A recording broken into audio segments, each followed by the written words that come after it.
Toronto Blue Jay game today is 3:07 p.m. first pitch Eastern time, of course. Not some games available on Sirius XM. And to date, this is the biggest game of the season for your Toronto Blue Jays. The Jays are a really poor 13-13 in August so far. My goodness. So a loss today would mean that the Blue Jays would head into the September stretch drive on the heels of an under 500 August.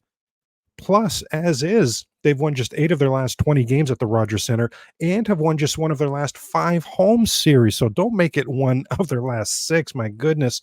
From the first segment today in the Locked On Blue Jay podcast, we'll get set for this huge game. And then, as this is the Blue Jays' last game in August and the Locked On Blue Jay podcast has a rare day off tomorrow, let's use today to deep dive the good and the bad, the ugly of what we've seen from the Blue Jays so far, not so far, but what we saw from the Blue Jays overall, I should say, in August. You are Locked On Blue Jays, your daily Toronto Blue Jays podcast. Part of the Locked On Podcast Network, your team every day. Hello, friends. Craig Ballard, Locked On Blue Jays. Yes, indeed, been Locked On Blue Jay baseball ever since I can remember my entire life, and I will share with you. I will, open and honest conversations. That's what we have around here every single day as we talk Blue Jay baseball.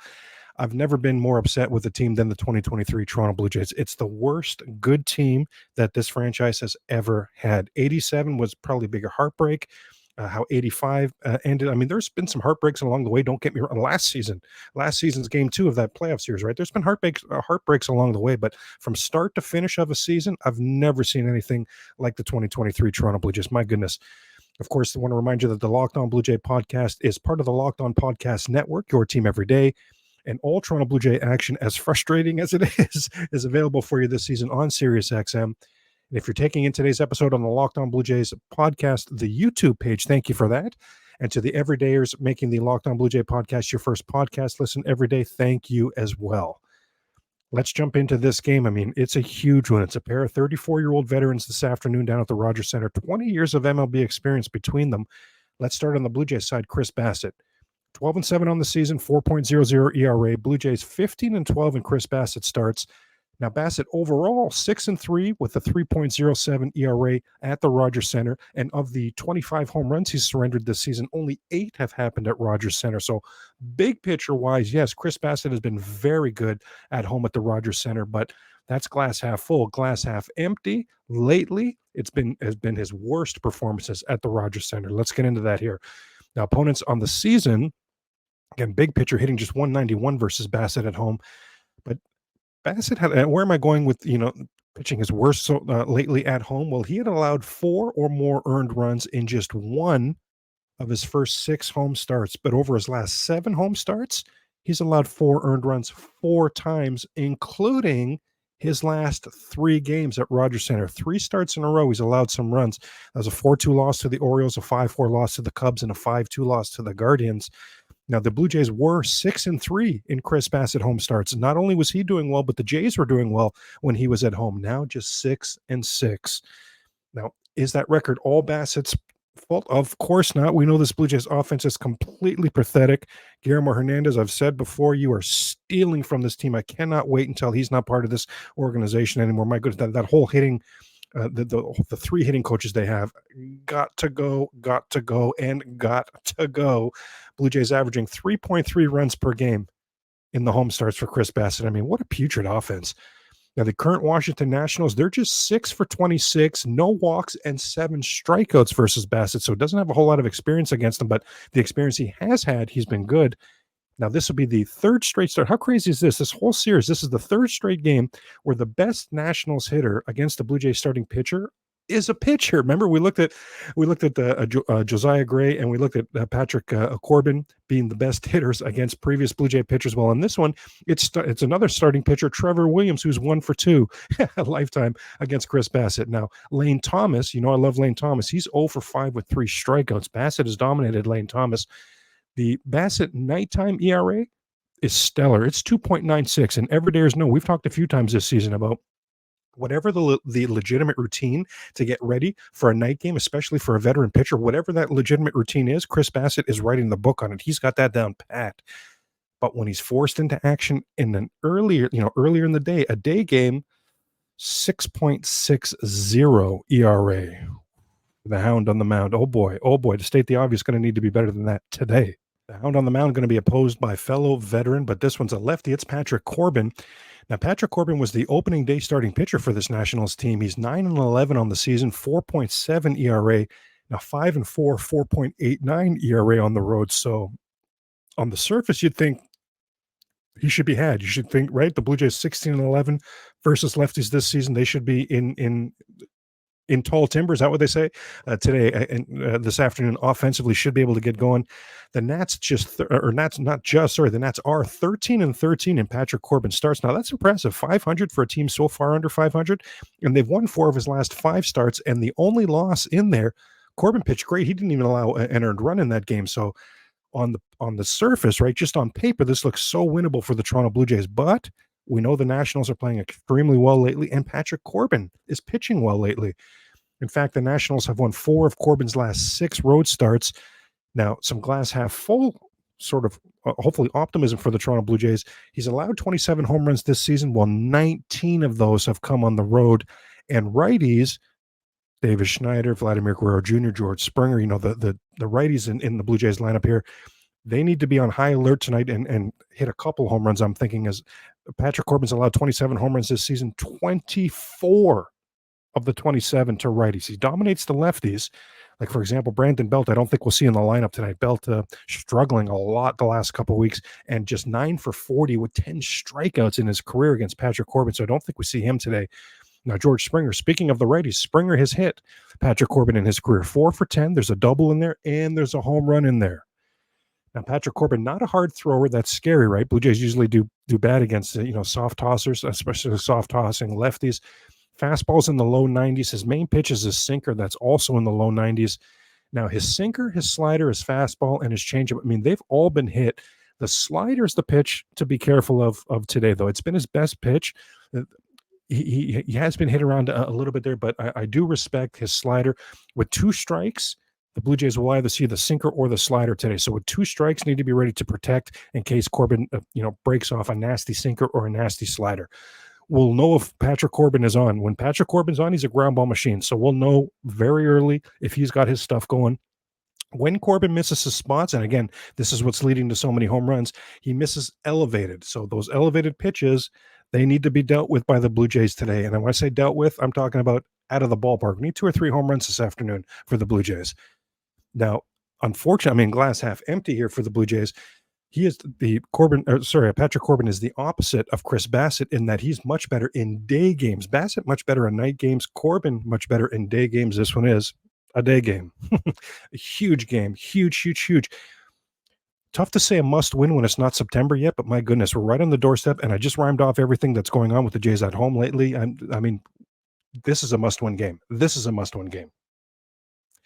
Now, coming up on the Locked On Blue Jay podcast, since the Locked On Blue Jay podcast has a rare day off tomorrow, and the Blue Jays are also off tomorrow, so I thought both of our August work is pretty much done here. So I thought we'd deep dive the good, the bad, and the ugly from what we saw from the Toronto Blue Jays in August to see which Blue Jays are poised that need to just keep on doing what they've been doing as we head into the pennant race month of September, and which Toronto Blue Jays need to pick their play way up.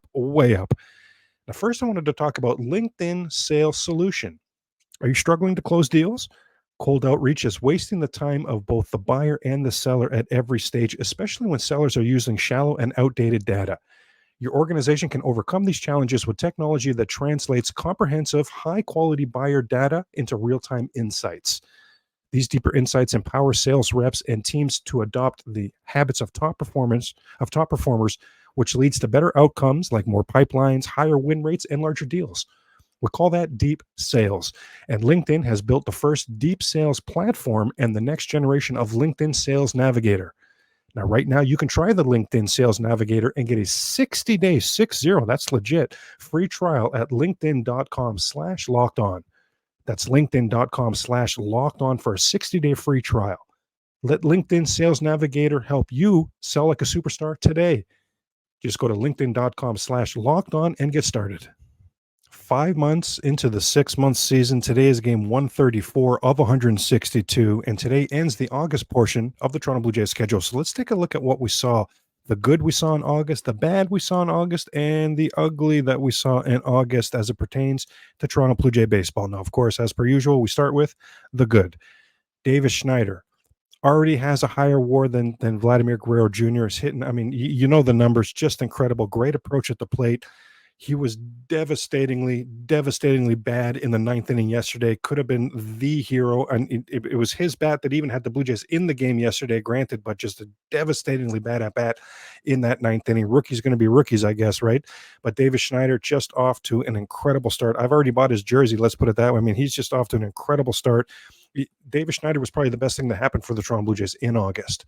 A close second is George Springer. George Springer had a good month in August. It was his first month of the season where he hit 300. He was 6 for 6 in stolen bases, by far his best month running the bases. 13 RBIs, his best month. His OPS was just a titch under 900, his best month for OPS. I saw a great John Morosi tweet that the Blue Jays are 31-12 when Springer gets an RBI, 41-49 when he doesn't. And that includes when he doesn't play, of course. But so when he plays and gets an RBI, 31-12. When he doesn't get an RBI for whatever reason, he's not in the lineup or he just didn't produce an RBI that game, 41-49 are the Blue Jays. 8 games under 5. I mean, my goodness, George Springer, important to this team, and he was good in August.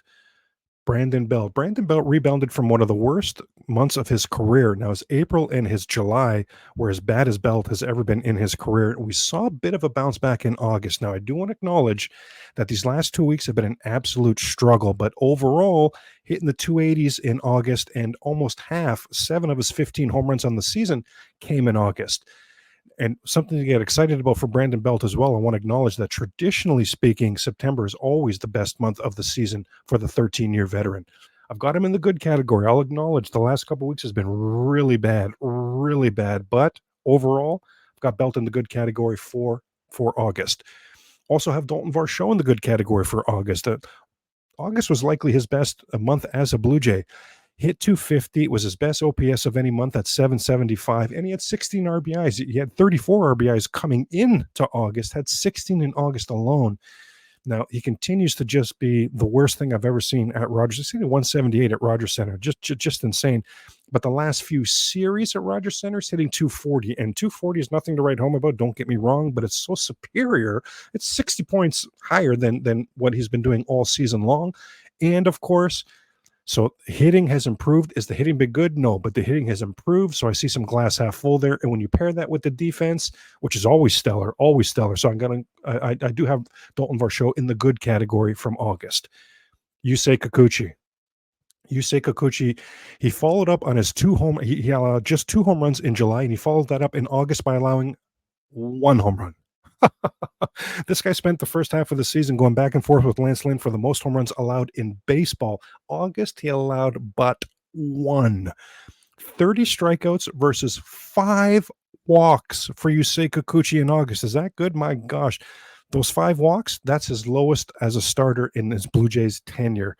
In his first month ever, in his Blue Jay tenure anyway, where he did not hit a batter or throw a wild pitch.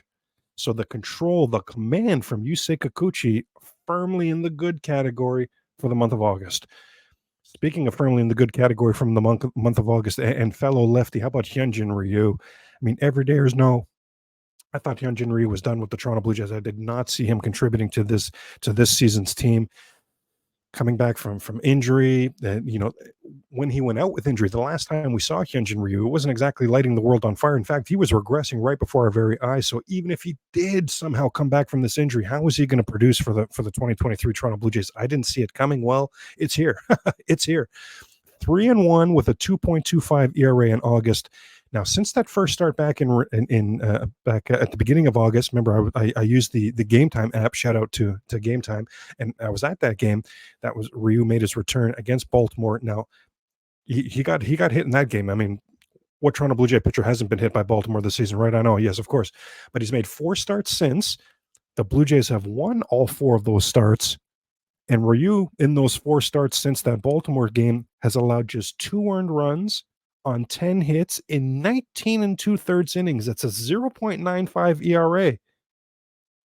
That's going to work. Like, holy moly, 10 hits in 19 2/3 innings. Huyn-jin Ryu.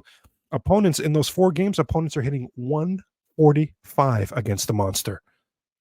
4 walks versus 17 strikeouts. And somehow, Huyn-jin Ryu has unlocked goodness in the Toronto Blue Jay offense. In his 5 starts, the Blue Jays scored 3 and 3. So, of course, we saw that coming. But then 11, 10, and 8. Somehow, Huyn-jin Ryu is inspiring the offense to score for him. Okay, I'll take it and I'll love it. How about another lefty? Let's get Genesis Cabrera in this mix for the good. And I'm cheating here a bit because I'm going to include his 4 July appearances, but I just wanted to just, big picture wise, since he joined the Blue Jays after being acquired from St. Louis, he's had 18 appearances, totaling 16 and 1/3 innings pitched, has yet to allow an earned run. He's only, by the way, he's only walked 2 batters. They were both intentional. A dozen strikeouts, no walks. 2 walks, but both intentional. The Blue Jays have had him pare down his repertoire quite a bit, and batters, they're just simply not differentiating his secondary stuff from his fastball, and it has been glorious. It has been so fun to see. Put it this way, Genesis Cabrera has faced 59 batters as a Toronto Blue Jay. Just 10 have reached base, 2 doubles, 4 singles, a hit batsman, an error, and 2 intentional walks. Genesis Cabrera. My goodness. 9 holds on the season, by the way. 4 of those as a Blue Jay. Plus, there's a win in there as well. So 9 holds on the season. 4 he just got here. He's got 4 holds already, and he's got a win in there as well. Genesis Cabrera, my goodness. How about his former teammate and now current teammate, right? Jordan Hicks. 1 and 2. So the 2 losses were tough ones, no doubt about that. But 3 holds and 4 saves. Remember, Jordan Hicks just got here as well. So to have 3 holds and 4 saves already and a win, my goodness. Made his Blue Jays debut on August 1st. That was that Ryu game we're talking about against Baltimore, and Baltimore hit Hicks. Baltimore hit everybody. That was a 13-3 game. Baltimore hit all the Jays pitchers that day. Nate Pearson as well, I think, gave up a grand slam. Yeah, Baltimore hit everybody that day. Now, since Jordan Hicks' debut for the Blue Jays, 10 1/3 innings pitched, 3 runs on 6 hits. That's a 2.61 ERA, just 3 walks and 10 strikeouts. Now, we know from Hicks, we said every Dayers will know when the Blue Jays acquired Jordan Hicks, we deep dived Jordan Hicks, and we said, listen, there aren't 3 up, 3 down innings out there. There's not a lot of them anyway from Jordan Hicks, but he's so good because his stuff is so nasty that it's tough to string together multiple hits to get a rally going versus Jordan Hicks.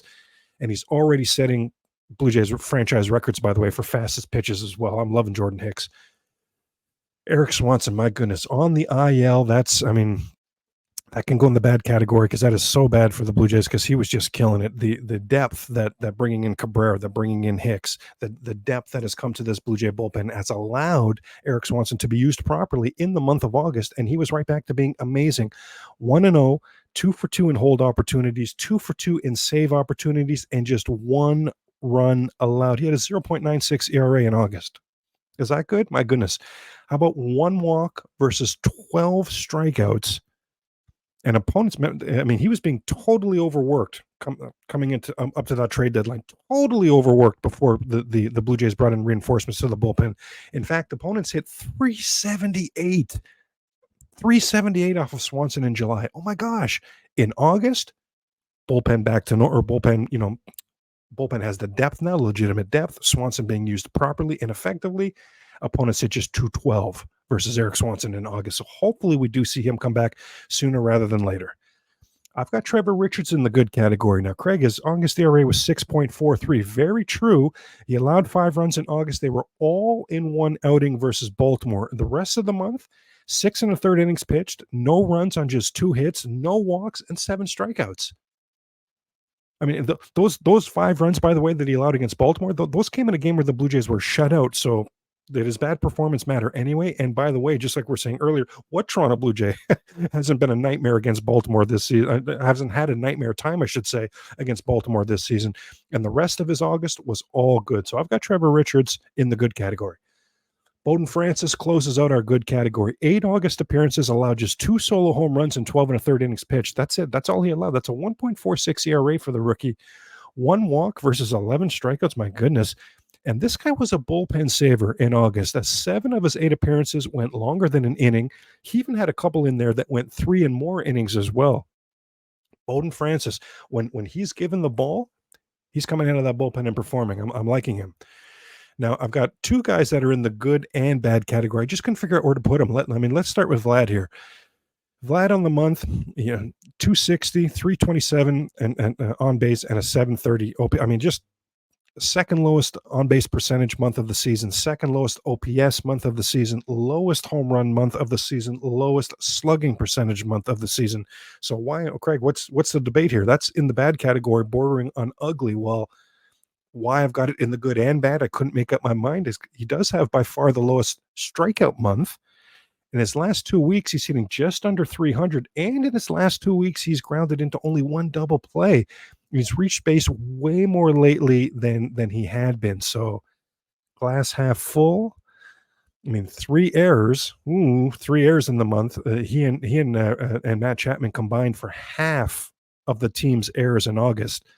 Vlad with 3, Chapman with 4. You can imagine, good, bad, ugly. You can imagine where we're going to talk about Chapman. My goodness.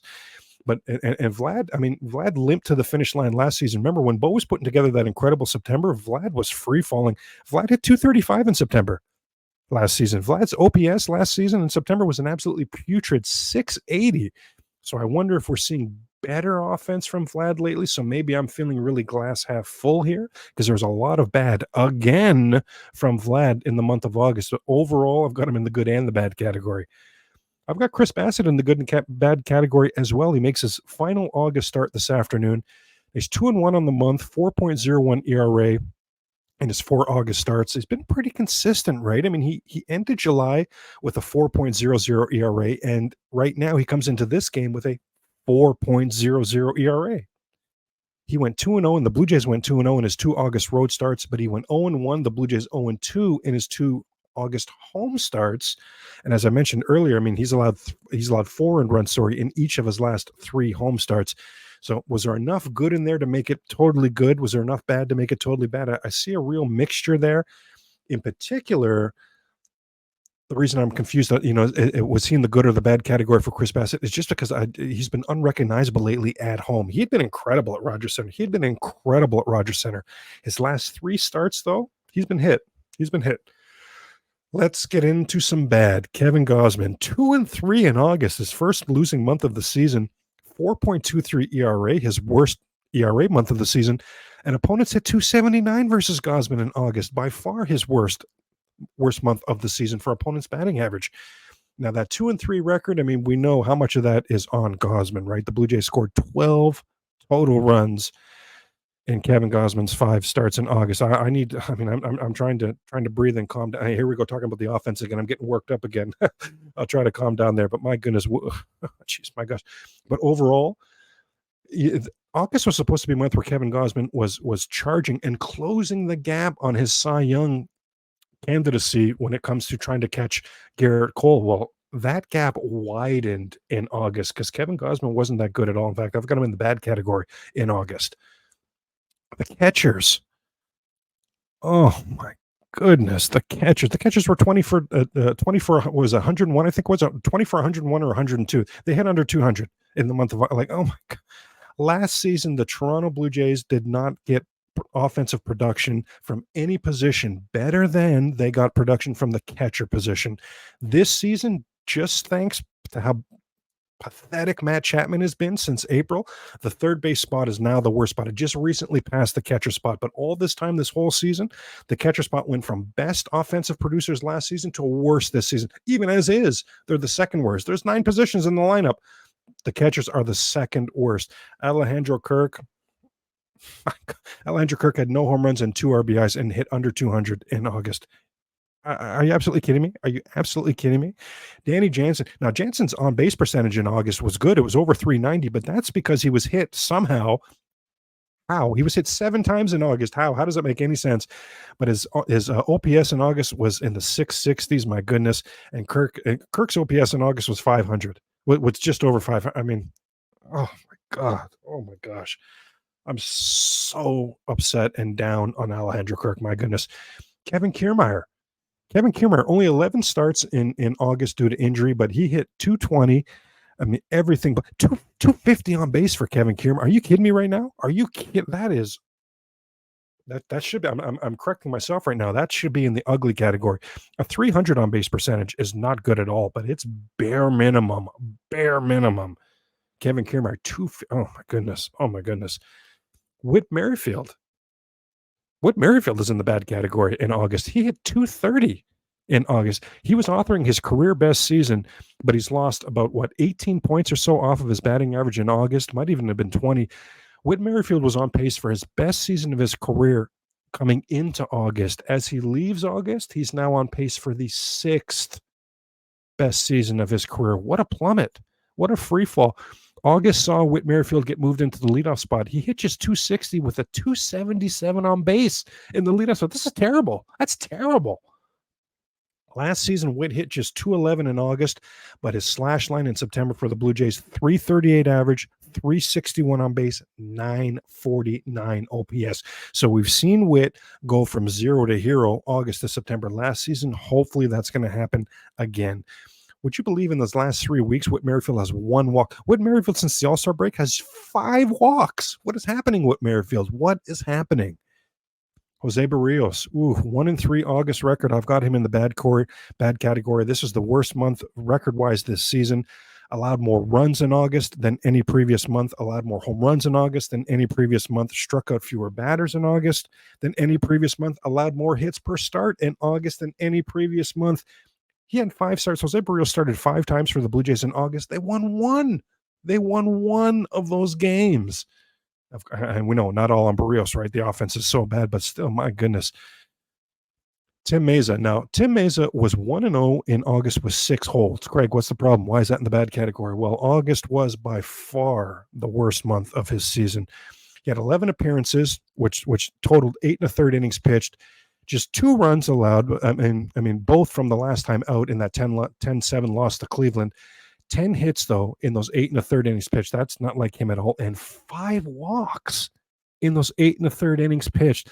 Opponents slashed 323 batting average, 405 on base, and an 825 OPS. I mean, that OPS is 300 points higher than any other month this season for Tim Meza. Take that in. His OPS in August that he allowed to opponents is 300 points higher than any other month this season for Tim Meza. And take your mind's eye to Tim Meza in August as well, because, again, the 2 runs in 8 1/3 innings pitched isn't horrible. The rest of the numbers are horrible. That isn't horrible. But what's your mind's eye tell you about inherited runners? I feel like Tim Meza allowed way more inherited runners to score in August than he had at any other point in this season. Jay Jackson, of course, he was rocked in August. We're not really going to deep dive Jay Jackson because, I mean, this guy's dealing with real life issues, so definite pass for him. Let's finish with the ugly. John Schneider lives in the ugly, so, I mean, take it as read. Don Mattingly and Guillermo Martinez, you guys are just so bad, so bad. I cannot wait for you not to be with this organization anymore. Hagen Danner, if it wasn't for how bad and pathetic, if it wasn't how bad John Schneider was, if it wasn't for the Alek Manoah story, there's a lot of bad things, a lot of really ugly things that have happened to the 2023 Toronto Blue Jays. And that's the only reason Hagen Danner isn't the top ugly story. Hit the mic there, of the year. On August 11th, the 24-year-old makes his major league debut with tons of friends and family in the stands at the Rogers Center to cheer him on versus the Cubs. 2 pitches. He's got to call the trainer and his season's over. I mean, heartbroken for Hagen Danner.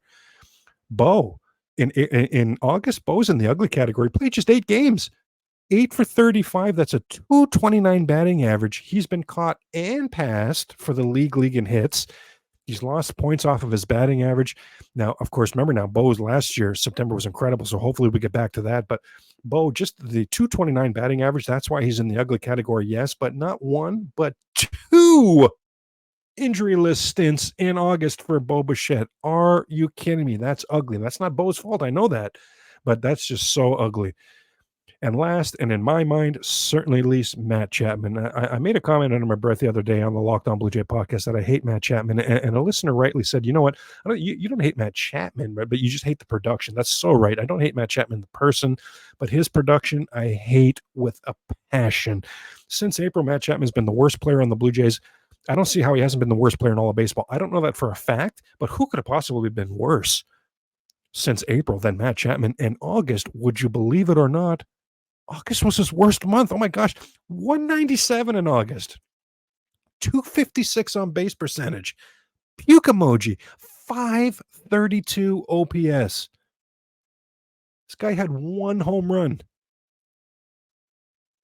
Guy had one home run. How many RBIs did he have? I mean, not many, right? But he's hitting in the cleanup spot for the Toronto Blue Jays, and it was awful. 15 hits all month, 29 strikeouts, almost twice as many strikeouts as hits. Are you kidding? Matt Chapman hit a home run back on August 5th. The rest of the month, no more home runs and 2 doubles. The only extra base hits he had after August 5th, 2 doubles. And after that, by the way, 24 strikeouts. His 4 August errors led the team on the season. I know we're just looking at August, right? But I'm ranting on Matt Chapman right here. On the season, he leads the team in errors. Okay, I'll stop. But my goodness, that's the good, the bad, and the ugly of a definitely underperforming Toronto Blue Jays in August of 2023. My gosh. Now that is a wrap for Wednesday's Locked On Blue Jays podcast episode. I hope you enjoyed it. I'm revved up. My gosh, we're talking John Schneider, we're talking Matt Chapman, man. We're talking how disappointing Vlad's been. I'm revved up here with a lot of upset feelings. Now, reminder that tomorrow is a rare day off for the Locked On Blue Jay podcast, but we're back at it on Fridays. We'll be getting set for the weekend series at Coors Field in Colorado. Now, for now, keep it locked on the Locked On Podcast Network and check out Sully hosting Locked On MLB. Go Jays, go. And we'll talk on Friday.